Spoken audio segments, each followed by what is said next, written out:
निजी स्कूल संचालकों ने जिला कलेक्टर के नाम एसडीएम को दिया ज्ञापन। कक्षा 1 से 8 तक स्कूल खोलने की मांग की। धौलपुर जिले के राजाखेड़ा में आज निजी स्कूल संचालकों ने स्कूल क्रांति संघ के बैनर तले जिला कलेक्टर के नाम राजाखेड़ा एसडीएम देवी सिंह को ज्ञापन सौंपा। ज्ञापन में स्कूल संचालकों ने बताया कि विगत दिनों अत्यधिक शीतलहर को देखते हुए जिला कलेक्टर द्वारा कक्षा 1 से लेकर 8 तक के विद्यार्थियों के लिए शीतकालीन अवकाश की अवधि में 14 जनवरी 2023 तक वृद्धि की गई है। उन्होंने बताया कि वर्तमान में दिन के समय मौसम सही रहता है और धूप भी निकलती है तथा कक्षा 5 एवं 8 के बच्चों की बोर्ड परीक्षा भी संभावित मार्च में है। दोनों परीक्षाओं के बोर्ड आवेदन फॉर्म भरने की प्रक्रिया भी जारी है। वहीं हाल ही में दौसा जिला कलेक्टर ने भी अपने पूर्व अवकाश आदेश निरस्त कर सभी विद्यार्थियों के लिए दौसा जिले में स्कूल खोले जाने के आदेश जारी किए हैं। इसलिए धौलपुर में भी कक्षा 1 से लेकर 8 तक के बच्चों के लिए सुबह 11 बजे से विद्यालय खोलने की स्वीकृति प्रदान की जाए। वहीं मामले को लेकर स्कूल क्रांति संघ के जिला अध्यक्ष विनोद पटसारिया ने जानकारी देते हुए बताया कि विनोद पटसारिया जिलाध्यक्ष स्कूल क्रांति संघ धौलपुर। जी सर, आज हम इस बात को लेकर एसडीएम साहब से मिले हैं कि अभी माननीय आपके कलेक्टर साहब ने कुछ दिन पूर्व हमारी छुट्टियां कर दी थी छोटे बच्चों की। वाकई शीतलहर थी, लेकिन अब दौसा जिला है, झुंझुनू है, बीकानेर है, उन जिलों में फिर से छुट्टियां नष्ट करके स्कूल खोल दिए गए। 5वीं 8वीं के बच्चों के बोर्ड फार्मी भरे जा रहे हैं। उसमें बच्चे की फ़ोटो और बच्चे की सिग्नेचर वगैरह सारी चीज़ें जरूरत पड़ती हैं। वो चीज़ें करवाने में हमें भी दिक्कत आ रही है। दिसंबर में भी पढ़ाई नहीं हुई, जनवरी में भी पढ़ाई बाधित हो रही है। आगे भी जब पर्व आ रहा है, ओलंपिक खेल आ रहे हैं, इसलिए डिस्टर्ब हो रहा है। हम चाहते हैं कि हमारे स्कूलों को पुनः खोला जाए ताकि बच्चे उससे लाभ ले सकें। जिले में जिला प्रशासन, परिवहन विभाग व पुलिस विभाग के संयुक्त तत्वाधान में मनाए जा रहे 32वां राष्ट्रीय सड़क सुरक्षा सप्ताह के दूसरे दिन जिला परिवहन एवं सड़क सुरक्षा विभाग द्वारा स्कूली बच्चों के माध्यम से समझाइश अभियान चलाया गया। इसमें टैगोर पब्लिक विद्यालय के बच्चों द्वारा वाहन चलाने वाले दुपहिया चालकों का रोली चावल से तिलक लगाकर उन्हें गुलाब का फूल भेंट किया गया और गुजारिश की गई कि वह वाहन चलाते समय सदैव हेलमेट लगाएं और यातायात नियमों की पालना करें। बच्चों द्वारा चलाए जा रहे संदेश अभियान की जिला पुलिस अधीक्षक धर्मेंद्र सिंह ने सराहना की और वाहन चालकों से अपील की वे यातायात नियमों की पालना करें। उन्होंने विद्यार्थियों के साथ खड़े होकर दुपहिया वाहन चालकों के मध्य समझाइश करते हुए कहा कि केवल चालान के वैसे यदि आप हेलमेट का प्रयोग कर रहे हैं तो आप अपने जीवन को खतरे में डाल रहे हैं। हेलमेट चालान से तो बचाता ही है, साथ ही दुर्घटना के समय में आपके लिए जीवनदायक साबित हो सकता है। इस अवसर पर उन्होंने स्पष्ट रूप से कहा कि जिन वाहनों पर नंबर अंकित नहीं है उनके विरुद्ध विशेष कार्रवाई की जाए। इस अवसर पर जिला परिवहन अधिकारी विजय कुमार मीणा ने वाहन चालकों से समझाइश करते हुए कहा कि हेलमेट आपके जीवन को सुरक्षा प्रदान करता है। इसी प्रकार 4 पहिया वाहन चलाते समय सीट बेल्ट आपको सुरक्षा प्रदान करते हैं, इसलिए आप सदैव नियमों की पालना की आदत डालें और अपने जीवन को सरल, सुंदर और सुखमय बनाएं। जिला यातायात प्रभारी मंगतू राम ने बताया कि 32वें राष्ट्रीय सड़क सुरक्षा सप्ताह के दौरान हमारे 45 वाहनों पर नंबर अंकित कराए जा चुके हैं और करीब 6 दर्जन से अधिक वाहनों के विरुद्ध चालान की कार्रवाई अमल में लाई गई है। इस अवसर पर परिवहन निरीक्षक हेमंत शर्मा ने टैगोर पब्लिक स्कूल के अध्यापक भारत पटेल का आभार व्यक्त करते हुए कहा कि विद्यालय के बच्चों द्वारा सड़क सुरक्षा अभियान में जो सहयोग प्रदान किया गया है वह काबिल तारीफ है। उन्होंने विद्यार्थियों के सामान्य यातायात नियमों की जानकारी दी और कहा कि वे अपने अभिभावकों और नियमों की पालना के लिए प्रेरित करें। इस अवसर पर परिवहन विभाग की ओर से देवेंद्र शर्मा, भूदेव त्यागी, दीनदयाल, जितेंद्र शर्मा, यशना खान, अदिति, सानिया खान, रोशनी जैन, अंजलि पाल, आशीष कोठारी, नीरज गुर्जर, यथार्थ तिवारी, निक्की सक्षम, न्याय दर्शन संस्था के सचिव रंजीत दिवाकर मुख्य रूप से उपस्थित रहे। धौलपुर जिले में सफाई कर्मचारी यूनियन के प्रतिनिधियों व विभागीय अधिकारियों के साथ समीक्षा बैठक का आयोजन राज्य सफाई कर्मचारी आयोग सदस्य सत्यनारायण भूमल्या की अध्यक्षता में कलेक्ट्रेट सभागार में किया गया। बैठक के दौरान सदस्य भूमल्या ने कहा कि राज्य सरकार की जन कल्याणकारी योजनाओं को अंतिम छोर पर बैठे व्यक्ति तक पहुंचाना आयोग का मुख्य दायित्व है। उन्होंने कहा कि सफाई कर्मचारियों को उनका अधिकार दिलवाने के लिए राज्य सरकार द्वारा प्रयास किए जा रहे हैं। उन्होंने बैठक में स्वास्थ्य शासन विभाग के अंतर्गत गत नवंबर माह में आयोजित बैठक में लिए गए निर्णयों के संबंध में विभागीय अधिकारियों और सफाई कर्मचारी यूनियन के प्रतिनिधियों को अवगत कराते हुए कहा है कि सफाई कार्मिकों को ठेकेदारी प्रथा के कारण होने वाले शारीरिक व मानसिक शोषण से निजात दिलाने के लिए आयोग द्वारा निर्णय लिए गए हैं। उन्होंने गैर वाल्मीकि समाज के सफाई कार्मिकों को अन्य कार्यालयों और अधिकारियों के बंगलों से हटाकर पुनः मूल पद पर नियुक्त करने के निर्देश प्रदान किए। उन्होंने नगरीय निकायों में आबादी के अनुरूप सफाई कार्मिकों की संख्या बढ़ाने के निर्देश दिए। उन्होंने सेवानिवृत्त हुए सफाई कर्मचारियों के भुगतान संबंधी मामलों का त्वरित निस्तारण करने के निर्देश दिए। उन्होंने सफाई कर्मचारियों का पीएफ समय पर जमा करवाने तथा पीएफ के पैसे को अन्य कार्यों में खर्च नहीं करने के निर्देश दिए। उन्होंने कहा कि कर्मचारियों के पीएफ संबंधी लापरवाही सामने आने पर संबंधित कार्मिकों के खिलाफ अनुशासनात्मक कार्रवाई की जाए। सर धौलपुर आज आपने मीटिंग ली है, क्या निष्कर्ष निकल के आया? राज्य सफाई कर्मचारी आयोग की ओर से यशस्वी मुख्यमंत्री जी ने मुझे यहाँ भेजा है। पूरे राजकीय कार्यक्रम के साथ मैं आया हूँ और मुझे जिम्मेदारी दी है। इसका से हमारे लोकप्रिय प्रमोद जैन भाई साहब को जाता है, उनकी अनुशंसा पे मुझे यहाँ सदस्य बोर्ड का सदस्य बनाया गया आयोग का। इसके लिए मैं धौलपुर की जनता की ओर से सफाई के उनका आभार व्यक्त करता हूँ। और इस मीटिंग का उद्देश्य जो यहाँ मुझे भेजा है, इसमें वाल्मीकि समाज के सफाई कर्मचारियों की समस्याओं को समाधान हेतु यहाँ डिस्कस करना और बची हुई समस्याओं को राज्य सरकार तक पहुँचाना। हम ये चाह रहे हैं कि वाल्मीकि समाज के ऊपर आयोग का जिस रूप में सरकार ने गठन किया है, क्या समस्याएं हैं, क्या समस्या का समाधान यह हो सकता है जिला परिषद और राज्य सरकार के बीच में क्या समस्याएं हैं। तो यहाँ गंभीर मुद्दे हमारे पास आ रहे हैं। धौलपुर में 10 सफाई कर्मचारियों का सेवानिवृत्ति के बाद पैसा नहीं मिल रहा है। इस मीटिंग में यहाँ के लेखाधिकारी का है कि 89 लाख रुपए बकाया, जो बड़े शर्म की बात है। कलेक्टर साहब ने 31 जनवरी तक इस पैसे को संबंधित कर्मचारियों को देने के लिए प्रोसीडिंग में निर्देश दिए गए हैं और यहाँ के लेखाधिकारी कमिश्नर को निर्देश दें कि 31 जनवरी के पहले इनको पैसा मिल जाए। इसके लिए मैं कलेक्टर साहब का भी धन्यवाद देना चाहता हूँ। धौलपुर नगर परिषद की बात की जाए, राया खेड़ा, बाड़ी, ठीक सरमथुरा, तो यहाँ पर ये ठेका पद्धति बंद क्यों नहीं हो रही है?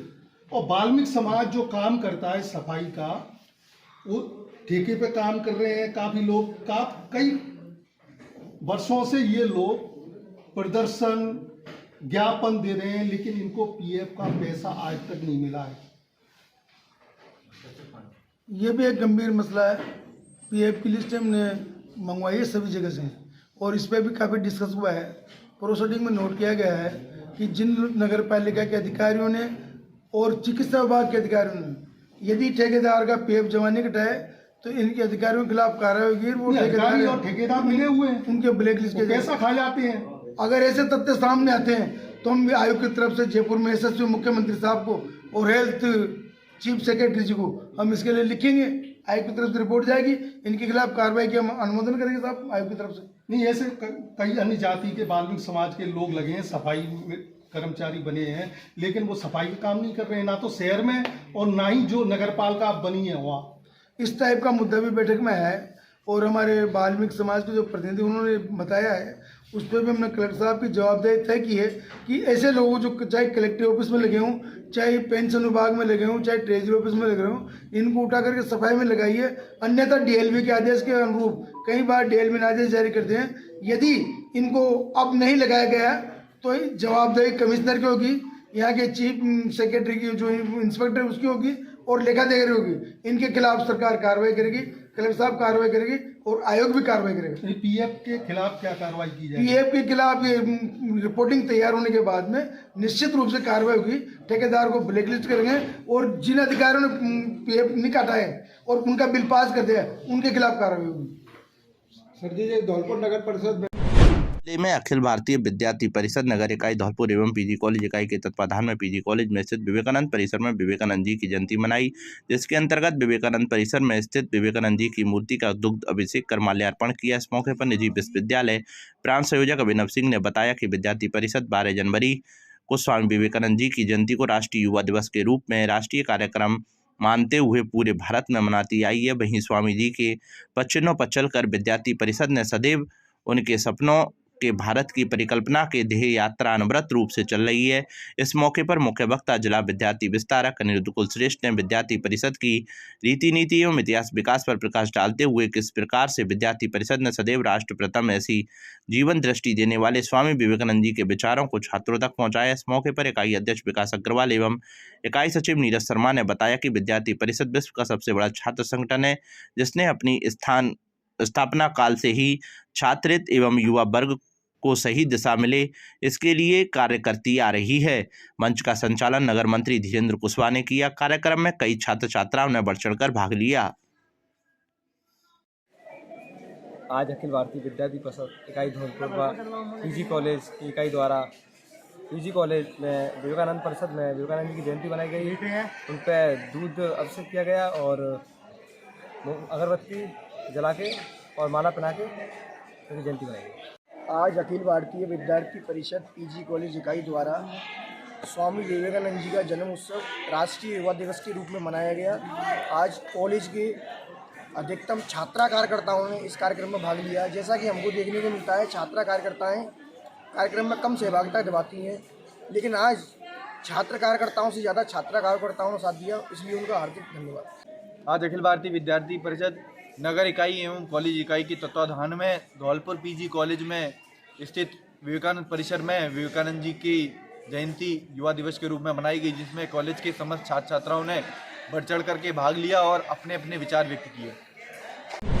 जिले के गांव कासौटी खेड़ा के महात्मा गांधी राजकीय विद्यालय में अध्ययनरत 450 बच्चों को सोच बदलो गांव बदलो टीम से प्रेरणा लेकर गांव के भामाशाह श्री सियाराम जी रिटायर्ड पोस्ट मास्टर व उनके छोटे भाई बैजनाथ प्रसाद व जगन्नाथ प्रसाद व उनके सुपुत्र जितेंद्र कुमार, राजस्थान पुलिस से योगेंद्र सिंह एएन, पंचायत समिति बाड़ी अनूप सिंह, विकास अधिकारी पंचायत समिति Sempau Jandel Singh, tax assistant Pune Arjun Singh, school व्याख्याता व उदयभान सिंह के द्वारा सर्दी के मौसम को मद्देनजर रखते हुए विद्यालय के सभी छात्र छात्राओं को ऊनी वस्त्र वितरित किए गए। इस अवसर पर श्री राम भरोसी जी रिटायर्ड कस्टम सरपंच प्रतिनिधि करोड़ीलाल गोरीलाल व स्कूल स्टाफ कार्यवाहक प्रधानाचार्य राजवीर सिंह, वरिष्ठ अध्यापक कुंवर सिंह, कमल सिंह, शिवराम मीणा, हरिओम महेश एवं समस्त विद्यालय स्टाफ उपस्थित रहा। जौनपुर जिले में अखिल भारतीय विद्यार्थी परिषद नगर इकाई बाड़ी के द्वारा राजकीय महाविद्यालय बाड़ी में विवेकानंद जी की जयंती मनाई, जिसके अंतर्गत विवेकानंद जी की तस्वीर पर दीप प्रज्वलित एवं माल्यार्पण कर कार्यक्रम की शुरुआत की गई। इस मौके पर विद्यार्थी परिषद से छात्र संघ अध्यक्ष पुष्पेंद्र गुर्जर ने बताया कि 12 जनवरी को प्रत्येक वर्ष विद्यार्थी परिषद स्वामी विवेकानंद जी की जयंती को राष्ट्रीय युवा दिवस के रूप में राष्ट्रीय कार्यक्रम मनाते हुए पूरे भारत में मनाती है। विद्यार्थी परिषद सदैव स्वामी जी के पद चिन्हों पर चलकर उनके सपनों के भारत की परिकल्पना के ध्येय यात्रा अनवरत रूप से चल रही है। इस मौके पर विद्यार्थी परिषद के पूर्व नगर मंत्री राहुल कौशल ने विद्यार्थी परिषद की रीति नीति पर प्रकाश डालते हुए बताया है कि परिषद ने सदैव राष्ट्र हित में कार्य करती है और इसी प्रकार विश्व का सबसे बड़ा संगठन बना है। इस मौके पर छात्र संघ उपाध्यक्ष मौसाना पठान एवं संयुक्त सचिव दीप्ति वर्मा ने बताया कि विद्यार्थी परिषद हमेशा ही छात्रित एवं युवा वर्ग को सही दिशा में ले जाने का कार्य करती रही है तथा मंच का संचालन जिला सोशल मीडिया संयोजक समृत गुजर ने किया तथा इस कार्यक्रम में छात्र छात्राओं ने बढ़ चढ़कर भाग लिया। जिले के बाड़ी विधानसभा क्षेत्र के क्षेत्रीय विधायक गिरिराज सिंह मलिंगा की विमंशा पर सेपू ब्लॉक अध्यक्ष के पद पर मनोनीत किए राजन शर्मा ने विधायक मलिंगा से मुलाकात कर संगठन व कार्यकारिणी गठन को लेकर चर्चा की और जल्द से जल्द कार्यकारिणी घोषित करने की बात कही। इस मौके पर विधायक ने ब्लॉक अध्यक्ष मनोनीत होने पर राजन शर्मा का फेटा बांधकर स्वागत किया तथा विधायक का भी सेपू क्षेत्र से पहुंचे लोगों ने साफा बांधकर सम्मान किया। इस मौके पर पूर्व कांग्रेस के ब्लॉक अध्यक्ष हरी सिंह परमार, नहर अध्यक्ष सेपू योगेश तिवारी, कांग्रेसी नेता सुमान खान आदि मौजूद रहे।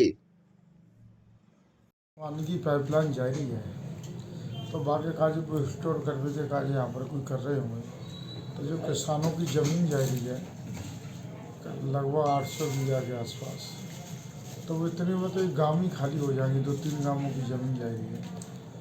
तो वो कोई ऐसी जगह देख ले जहाँ पर बंजर ज़मीन पड़ी हो और जो जोत के काम में नहीं आ रही हो, खेती नहीं आ रही हो, वो ज़मीन देकर सरकार बात ज़मीन पर जाएगा नहीं करे ये काम।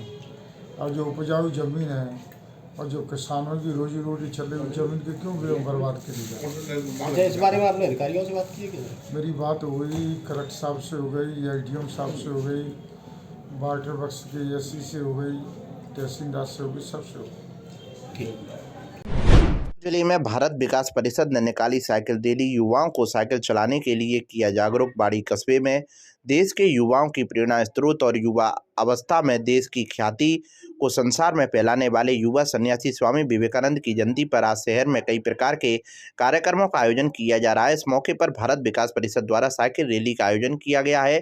साथ ही आदर्श विद्या मंदिर स्कूल में युवाओं को स्वामी विवेकानंद के संदेश सुनाने के साथ एक कार्यक्रम का आयोजन किया जा रहा है। साइकिल रैली शहर के महाराजबाग खेल मैदान से शुरू हुई, जो शहर के प्रमुख मार्गों से होते हुए एवीएम स्कूल पहुंचेगी, जहां मौजूद वक्ताओं के बीच कार्यक्रम में स्वामी जी के जीवन को लेकर चर्चा की जाएगी और उनकी प्रतिमा पर माल्यार्पण कर युवा दिवस मनाया जाएगा।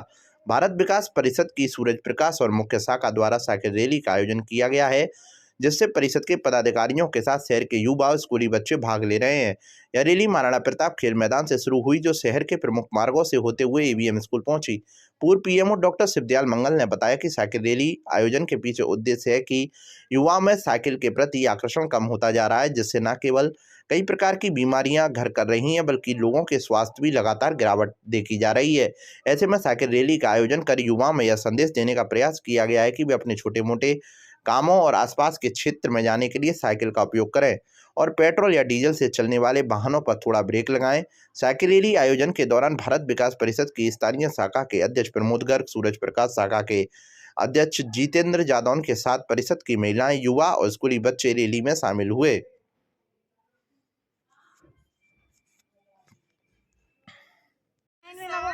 आज भारत विकास परिषद की दोनों शाखाओं ने संयुक्त रूप से स्वामी विवेकानंद जयंती पर, जैसे पूरा देश राष्ट्रीय युवा दिवस के रूप में मना रहा है, साइकिल रैली निकालने का निश्चय किया है। चूँकि स्वामी विवेकानंद युवा सन्यासी के रूप में पूरे विश्व के अंदर प्रसिद्ध रहे, जिन्होंने भारतीय संस्कार और संस्कृति और सनातन धर्म का प्रचार प्रसार किया, तो हमारा उद्देश्य है कि युवाओं में स्वास्थ्य के प्रति चेतना जागृत हो, सभी स्वस्थ रहें और स्वस्थ भारत का निर्माण हो, जो कि भारत विकास परिषद का हमारा उद्देश्य, हमारा लक्ष्य है। उसी को ध्यान में रखते हुए इस साइकिल रैली यानी लोगों में साइकिल के प्रति रुझान पैदा करने के लिए, उनमें जागरूकता पैदा करने के लिए इस उद्देश्य से इसका आयोजन किया गया है। हमारे शहर के बहुत सारे युवा साथी, विभिन्न संगठनों के पदाधिकारी इस रैली में यहाँ उपस्थित हुए हैं और मुझे विश्वास है इस रैली का एक अच्छा संदेश जाएगा, सकारात्मक संदेश जाएगा, जिससे हमारे ज़्यादा से ज़्यादा लोग साइकिल का उपयोग करें। लोग छोटी छोटी दूरी के लिए मोटरसाइकिल का उपयोग करते हैं, वो ठीक नहीं है। अतः इस संदेश को देने के लिए आज इस सन्यासी के जन्म दिवस पर यह रैली आयोजित की है और हम सभी साइकिलिंग का ज़्यादा से ज़्यादा उपयोग करें, तो फिर एक अच्छी शुरुआत होगी और शरीर भी स्वस्थ बनेगा। सभी को स्वामी विवेकानंद की बहुत बहुत हार्दिक जयंती की हार्दिक शुभकामनाएं। रैली इस स्थान से यानी मेला ग्राउंड से प्रारंभ होते हुए शहर के मुख्य बाजार में होते हुए आदर्श विद्या मंदिर स्कूल में, जहां पर स्वामी विवेकानंद जी का एक प्रतिमा है, वहां पर माल्यार्पण होगा और उसके संदेशों के बारे में चर्चा होगी और उसके बाद लोगों के विचार भी वहां पर व्यक्त किए जाएंगे और उसके बाद अल्पाहार के बाद यह रैली समाप्त हो जाएगी। संस्थान के सफाई आयोग के अध्यक्ष सत्यनारायण भूमल्या ने गुरुवार को बाड़ी शहर का दौरा किया, जिसमें सत्यनारायण भूमल्या का नगरपालिका चेयरमैन प्रतिनिधि होतम सिंह एवं सफाई निरीक्षक सीताराम शर्मा सहित अन्य ने आगमनी की और उनका जोरदार स्वागत किया। नगरपालिका बाड़ी के सफाई कर्मचारियों के बारे में जानकारी ली, जिस पर चेयरमैन प्रतिनिधि होतम सिंह ने बताया कि अभी हमारी नगरपालिका बाड़ी में 58 सरकारी सफाई कर्मचारी कार्यरत हैं, जो कि शहर की आबादी को देखते हुए काफ़ी कम है। नगरपालिका क्षेत्र की सीमाओं को देखते हुए हमारी नगरपालिका के लिए 100 पद सृजित किए जाएं, जिससे कि शहर की सफाई व्यवस्था को और अच्छे ढंग से देखा जाए और वाल्मीकि समाज के लिए शमशान घाट के लिए 4 दीवारी टीन सेट सहित अन्य समस्याओं का समाधान किया जाए। जिस पर जयपुर से पधारे सफाई आयोग के अध्यक्ष सत्यनारायण भूमल्या ने कहा कि बाड़ी शहर में सफाई कर्मचारियों को जो भी समस्याएं हैं उनका जल्द से जल्द समाधान करवाया जाएगा। इस मौके पर राजस्थान सफाई आयोग के अध्यक्ष सत्यनारायण भूमल्या, चेयरमैन प्रतिनिधि होतम सिंह, वाइस चेयरमैन हेमत जमा खां सरमुत्रा, चेयरमैन जलालुद्दीन खां सरमुत्रा, अधिशासी अधिकारी दीपक गोयल, सफाई निरीक्षक सीताराम शर्मा, वरिष्ठ कार्मिक अश्वनी कुमार पारासर, डीईओ तपेश बिधूड़ी, पार्षद प्रतिनिधि राजवीर सिंह, पार्षद जसवंत सिंह, पार्षद प्रतिनिधि महाराज सिंह, पार्षद प्रतिनिधि मंगल सिंह कुशवाहा, पार्षद प्रतिनिधि हरिदेव शर्मा, मनोनीत पार्षद विनोद कुमार शर्मा, प्रतिनिधि वीर सिंह, गोविंद सिंह यादव, पुनीत कपरेला, अनिल सपाई, जमादार टीटू, साहब सिंह, पप्पू राज, मदन सहित अन्य कार्मिक एवं पार्षदगण मौजूद रहे। जिले में विभागीय मंशा अनुरूप एवं मुख्य ब्लॉक शिक्षा अधिकारी दामोदर लाल मीणा के आदेश की पालना में ब्लॉक धौलपुर में संचालित सभी यूएसईओ परिक्षेत्र के राजकीय विद्यालयों में गठित एसएमसी एसडीएमसी के सदस्यों का 2 दिवसीय गैर आवासीय प्रशिक्षण आयोजित किए जा रहे हैं। तृतीय चरण में 11 से 12 जनवरी तक प्रशिक्षण आयोजित किया गया। तीसरे चरण के तहत गुरुवार को ब्लॉक के कई यूसीईओ के अंतर्गत विद्यालयों की एसएमसी व एसडीएमसी के सदस्यों का प्रशिक्षण का समापन किया गया, जिनमें राजकीय उच्च माध्यमिक विद्यालय महाराणा धौलपुर एवं राजकीय बालिका उच्च माध्यमिक विद्यालय धौलपुर सहित अन्य पीईओ क्षेत्र के विद्यालयों में प्रशिक्षण दिया गया। विद्यालयों में गठित शाला प्रबंधन समिति व शाला प्रबंधन व विकास समिति के सदस्यों का 2 दिवसीय गैर आवासीय प्रशिक्षण के समापन समारोह की अध्यक्षता यूसीईओ प्रधानाचार्य अर्चना मिश्रा मीणा ने की। महाराणा स्कूल में संस्था प्रधान संपतराम मीणा ने कार्यक्रम का शुभारंभ मां शारदे के चित्र के समक्ष दीप प्रज्वलन कर किया गया। अपने अध्यक्षीय संबोधन में प्रधानाचार्य ने कहा कि सभी एसडीएमसी व एसएमसी सदस्यों की विद्यालय विकास में अहम भूमिका है। विद्यालय विकास में सदस्यों के कई कर्तव्य होते हैं, जिनका वे समय समय पर निर्वहन करते हैं। बालिका विद्यालय धौलपुर में प्रधानाचार्य नरेश कुमार जैन ने ज्ञान संकल्प पोर्टल पर दान की विधि बताकर दान करवाया। समुदाय के द्वारा स्कूलों में भामाशाहों की भूमिका पर प्रधानाचार्य रणवीर सिंह मीणा ने विस्तृत जानकारी दी। महाराणा स्कूल में प्रधानाचार्य मुकेश कुमार शर्मा ने आध्यात्मिक दृष्टिकोण के माध्यम से समुदाय को विद्यालय से जोड़ने पर विचार साझा किए। मास्टर ट्रेनर व्याख्याता भगवान सिंह मीणा ने प्रोजेक्टर के माध्यम से विस्तृत मॉड्यूल संबंधित प्रत्येक कंटेंट पर जानकारी साझा की। इस अवसर पर व्याख्याता रामलखन, नीरज शर्मा, अखिलेश, अध्यापिका श्वेता शर्मा, ममता, बिमलेश, जसवंत सिंह सहित अन्य एसएमसी व एसडीएमसी सदस्य उपस्थित रहे।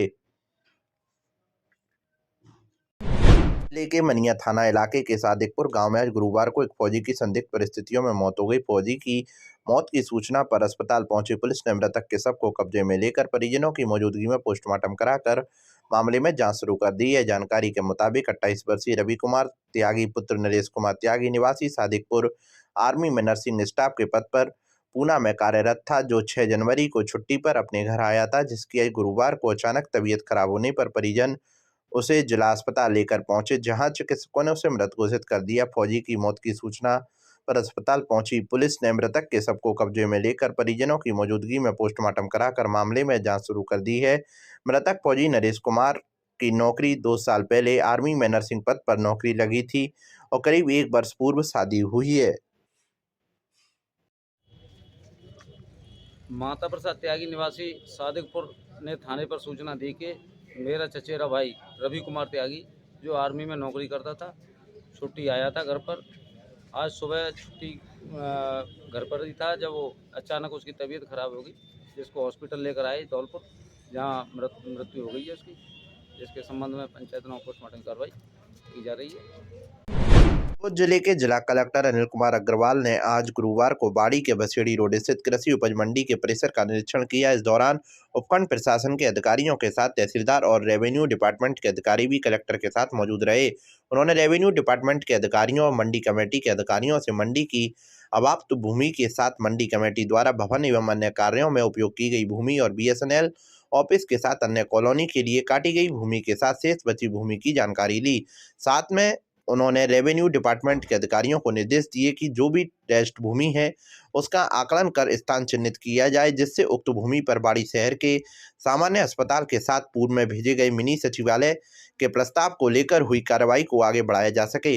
जिला कलेक्टर अनिल कुमार अग्रवाल ने बताया कि कृषि उपज मंडी की भूमि बाड़ी शहर के पास में है और यह अस्पताल बनाए जाने के लिए हद दृष्टि से उपयोगी है। वहीं इस भूमि पर पूर्व में मिनी सचिवालय बनाए जाने का प्रस्ताव भेजा गया था, जो किन्हीं कारणों से अटक गया। ऐसे में मिनी सचिवालय के साथ यदि यहां सामान्य अस्पताल बनता है तो यह शहरवासियों के लिए उपयुक्त तो होगा और इससे शहर का भी विकास हो सकेगा। उक्त स्थान पर काफ़ी भूमि खाली पड़ी है, जिसका उपयोग मंडी कमेटी के सहयोग से किया जा सकता है। आज आप यहाँ आए हो मंडी में? हाँ, मंडी परिसर से हमने देखा है अभी ये सारा परिसर, और इसमें जो पूरा रिकॉर्ड देखा है, इसमें आवंटित जो अवाप्त किया हुआ इनके स्वामित्व में जो मंडी समिति के है वो कितना है, उस पर क्या क्या मौके पर बना हुआ है। टेलीकॉम कॉलोनी है, इनके खुद के ऑफिस गोडाउन है, कुछ आवंटित इन्होंने आवासीय प्रयोजनार्थ भी की है। शेष जो रेस्ट भूमि है तो उसको हम चाहते हैं, जनप्रतिनिधि की भी इच्छा है और राज्य सरकार की भी अपेक्षा है कि इस पर कोई जो बाड़ी स्थानीय लोगों की समस्या है, एक अस्पताल की है, एक मिनी सेक्रेटेरिएट की है। पूर्व में मिनी सेक्रेटेरिएट का प्रस्ताव भी गया हुआ है। इसी के साथ चूँकि बाड़ी अस्पताल का भवन भी एक बड़ी जर्जर स्थिति में आ गया है, तो उसके लिए भी हम ज़मीन की यहाँ संभावनाएं तलाश कर रहे हैं। और अभी हमने यहाँ मौका देखकर, सारा रिकॉर्ड देखकर कुछ भूमि चिन्हित की है। तो जो भी इसमें उपयुक्त भूमि होगी उसके प्रस्ताव हम राज्य सरकार को भेजेंगे। तो ये बाड़ी के लोगों के लिए, बाड़ी उपखंड के लिए एक अच्छी उपलब्धि हो जाएगी। तो ये प्रस्ताव हमारा इम्प्लीमेंट हो जाता है। उम्मीद करते हैं कि आने वाले टाइम में यहाँ कृषि विभाग के सहयोग से, कृषि विभाग को जो भी इसका राज्य सरकार तय करेगी, उनको जो मुआवजा या कीमत हमको देकर, यदि ये अस्पताल और मिनी सेक्रेटेरिएट की भूमि मिल जाती है तो ये एक अच्छे यहाँ भवन स्थापित हो जाएंगे, क्षेत्र का विकास होगा। उम्मीद करते हैं इसमें हमको सफलता मिलेगी। हमने प्रयास काफ़ी युद्ध स्तर पर इसके लिए चालू कर दिए हैं।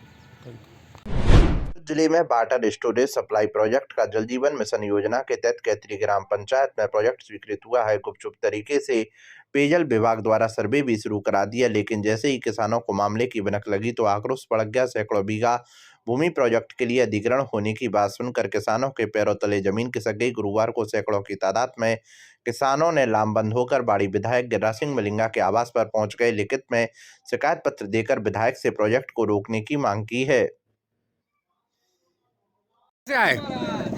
समस्या है जी, कैथरी में परियोजना बन रही, चंबल परियोजना जाके लिए पानी भरतपुर अलवर पहुँचा जा रहा है।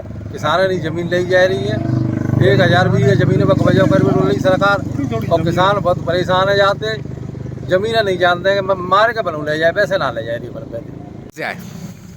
समस्या जैसा हम सुनिए 3 दिन आते तो नींद ना आ रही। हमने अपने सब समाज के लोगों से गई और हम जो है अपना साधन करके सरपंच साहब के डिंगा आए हैं। सरपंच साहब हम लेके एमएलए साहब के यहाँ पहुँचे हैं। तो एमएलए साहब से हमने अपना दुखड़ा रोया। उन्होंने सभी अधिकारियों से संपर्क साधे और हमको आश्वस्त किया है कि मेरे क्षेत्र में ऐसा कोई भी कार्य नहीं होगा जिससे किसानों को परेशानी हो। लगभग कितनी जमीन की कह रहे हैं? जमीन कह रहे हैं सर करीब 800 बीघा कहता है, कोई 1000 बीघा कहता है, कोई निश्चित नहीं है कितनी जमीन चाहिए। समस्या है गाँव की? ये समस्या है ग्राम पंचायत कैथरी में हमारे यहाँ पानी की परियोजना लागू हो रही है रूंद रजौरा और गोबली पे, जिसे किसान नहीं चाह रहे हैं। किसानों पर थोड़ी थोड़ी ज़मीन है, वो सरकार उस पर कब्जा करना चाह रही है। तो हम एमएलए साहब से मिले, उन्होंने पूरे आश्वासन दिया हमें ऐसा नहीं होगा। हमारी ग्राम पंचायत कैथरी में जल जीवन मिशन के तहत एक डैम बन रहा है जिसको हम सारे किसान नहीं चाह रहे हैं। हमारे फतेहगढ़, गोवली, गोगरई कई गांव प्रभावित हो रहे हैं। 2-2 बीघे खेत है। अगर ये डैम बन गया तो हमारे सभी किसानों को, सभी लोगों को पलायन करना पड़ेगा। इसके लिए आज हम माननीय विधायक महोदय जी से सर्व जात के, सर्व समाज के लोग हम मिले और उन्होंने हमें पूरा आश्वस्त किया है कि डैम आपके नहीं बनेगा और आप किसानों को जो समस्या है वो समस्या नहीं रहेगी। 2-2 बीघे खेत है हमारे किसानों पे, अगर ये बन गया तो सबको पलायन करना पड़ेगा। आरजू चौधरी ने मिस धौलपुर 2023 का खिताब किया हासिल। 18 साल की उम्र की आरजू चौधरी ने किया धौलपुर का नाम रोशन। राजगीता फिल्म प्रोडक्शन के द्वारा धौलपुर में कराए गए mister and miss Dholpur 2023 modelling show में मिस धौलपुर 2023 का खिताब आरजू चौधरी ने अपने नाम कर लिया। इस शो के आयोजक राजगीता फिल्म प्रोडक्शन के producer Shiva Chauhan, TV film actor producer Anjana Chauhan, actress producer तथा Randhir Singh Goldman, Vivek Kumar scout rover के द्वारा 10 जनवरी को धौलपुर के सिंगारा पैलेस में मिस धौलपुर 2023 का ग्रैंड फिनाले आयोजित किया गया, जिसमें शानदार मुकाबले के बाद आरजू चौधरी के सिर पर मिस धौलपुर 2023 का ताज सजा। पहली बार मिस धौलपुर की दौड़ में 65 सुंदरियों के बीच कड़ी टक्कर थी, जिन्हें पीछे छोड़ते हुए आरजू चौधरी ने मिस धौलपुर का ताज जीत लिया। आरजू चौधरी 18 साल की हैं। आरजू चौधरी धौलपुर की रहने वाली हैं।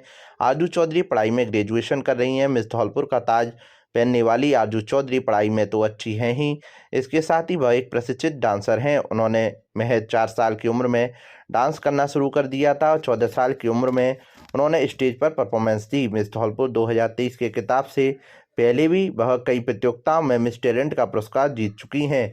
इस प्रोग्राम में मॉडल्स को फाइनल करने वाले जजमेंट ग्वालियर से तारा शाह, मिस इंडिया मॉडल तथा मुंबई से direct and producer NL Patel और सुरेंद्र सिंह कुशवाहा टीवी एक्टर तथा मुख्य अतिथि विधायक गिरिराज सिंह मलिंगा, रितेश शर्मा, पूर्व चेयरमैन धौलपुर और गोरेलाल कुशवाहा समाज सेवी धौलपुर और ग्वालियर से आए हुए हमारे टीवी कलाकार विशाल बातम, सौरभ भटकारिया, रिंकू पुरैया, बीके भारद्वाज, अजय सोनी, विकास नरवरिया, संदीप इंदौलिया आदि मौजूद रहे।